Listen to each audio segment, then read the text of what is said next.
अभिवादन स्वीकार कीजिए ब्रजेश मिश्रा का और आप देखना शुरू कर चुके हैं द डिबेट। बहनों भाइयों, कल एक बहुत बड़ा पॉलिटिकल डेवलपमेंट हुआ था जिस पर शायद मीडिया की निगाह नहीं गई, लेकिन वो एक बहुत महत्वपूर्ण राजनीतिक फोरम तैयार हुआ है, वो भी भारतीय जनता पार्टी के सहयोगी दलों ने, और वो भी उत्तर प्रदेश में एक इकट्ठे होकर एक फोरम बना लिया है। और कल दिल्ली के तालकटोरा स्टेडियम में वैसे कहने को तो निषाद सम्मेलन था, लेकिन दरअसल वो भारतीय जनता पार्टी के सहयोगियों का एक फोरम तैयार हो गया जो बीजेपी पर प्रेशर पॉलिटिक्स का इस्तेमाल करना चाहते हैं। आज चर्चा इसी विषय की। बहनों भाइयों, कल दिल्ली के तालकटोरा स्टेडियम में एक महत्वपूर्ण राजनीतिक घटनाक्रम हुआ।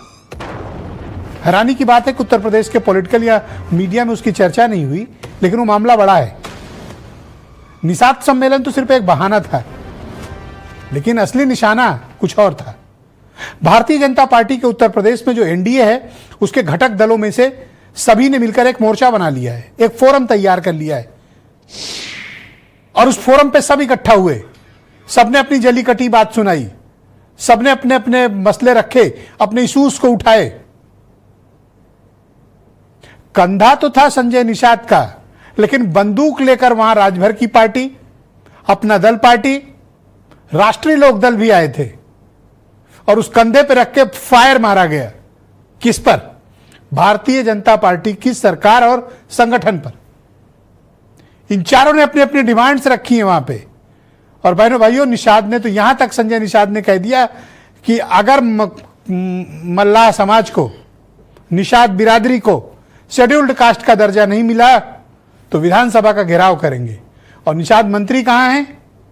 उत्तर प्रदेश की सरकार में। किसके सहयोगी हैं? एनडीए को। और धमकी किसको दे रहे हैं? विधानसभा को घेरने की।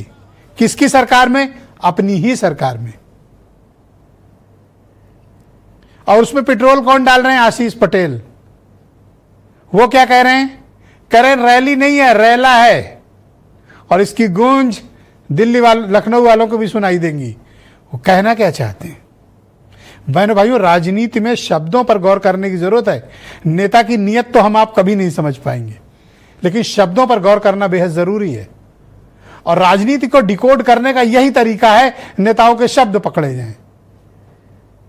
अचरज की बात है कि मीडिया ने इस खबर को पर ध्यान क्यों नहीं गया किसी का, कि बीजेपी के भीतर, बीजेपी के खिलाफ एनडीए में एक मोर्चा तैयार हो गया है।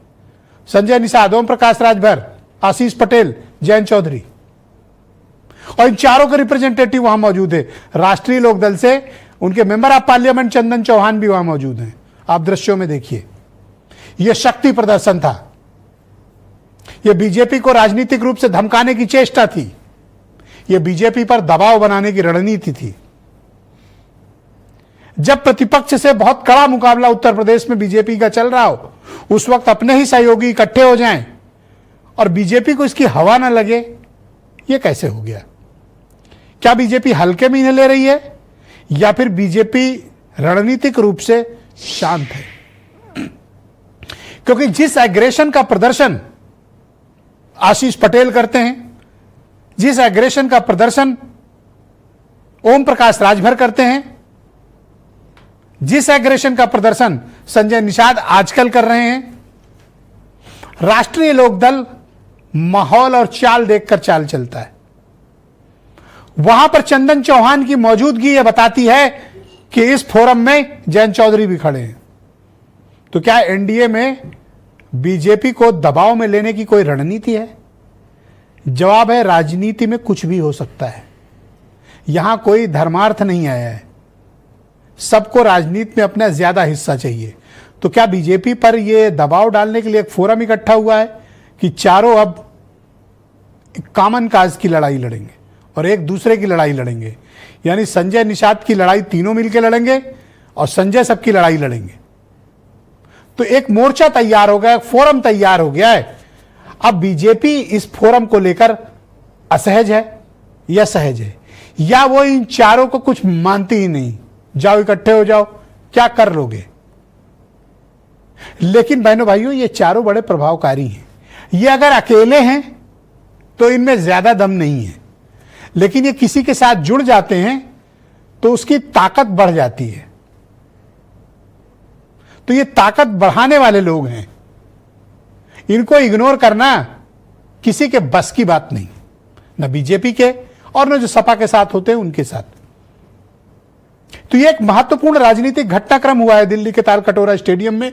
निषाद पार्टी की शक्ति प्रदर्शन उसके कारण है, क्योंकि चुनाव के पहले हर बार संजय निषाद अपने समाज से वायदा करते हैं कि वो उसको शेड्यूल्ड कास्ट का दर्जा दिलाएंगे, लेकिन संजय निषाद को याद भी तभी मनलाहो की आती है जब चुनाव आ जाते हैं। वो स्वयं से अपना विरोध भी करवा लेते हैं। वैसे तो हम पूरे समय वो सत्ता में रहेंगे, लेकिन चुनाव के समय उन्हें आरक्षण याद आता है, तब वो दबाव डालते हैं। दबाव दरअसल आरक्षण के लिए नहीं होता बहनों भाइयों, ज्यादा से ज्यादा सीटें निगोशिएट करने के लिए होता है। लेकिन ऐसा प्रतीत होता है कि बीजेपी इन दिनों उत्तर प्रदेश में दबाव में है, और सिर्फ प्रतिपक्ष से ही नहीं, अपने लोगों ने भी उसके खिलाफ उसके ही घर में बैठकर एक मोर्चा खोल लिया है। आप वो बयान सुने और वो तस्वीरें देखें तालकटोरा स्टेडियम की। हम लोग कमजोर है, हम आने के लोग कमजोर समझत रहे, और हम लोग सबके तो मजबूत कर ली है। अब हम आने के लोग मुंह गिरावत है जी, ओके बढ़िया से मुंह गिरा देवे की है, बहुत चिल्लात है लोग। ये देश में हम आने हई, हम आनो के हिस्सा मिले के चाहिए। हम मत हिलवे करी जब ले हुरल न जाई, हिस्सा तब तक ना मिली जब तक हमारे मिल के लड़ल न जाई। अरे झुआ व रोट पहुआ पीता था। अब पावर में जाने के लिए इन लोगों को हम राजनीतिक पाठ पढ़ाकर इनको शिक्षण प्रशिक्षण का विंग बनाकर शुरू किया कि आप लोग भी राजनीति समझो, किस तरीके से आपको क्यों पहुआ पिलाते हैं, क्यों आपका वोट लेते हैं, क्यों बहकाते हैं, क्यों आपको रैली में ले जाते, क्यों मुर्गा खिलाते हैं। तो इसलिए मैं चाहता हूँ कि ये राजनीतिक खेल में आए, खिलाड़ी बने और अपना समस्या अनाड़ी न बने। आपने जिस उत्साह और जोश के साथ यहाँ अपनी उपस्थिति दर्ज कराई है, इसका संदेश बहुत दूर तक जाने वाला है।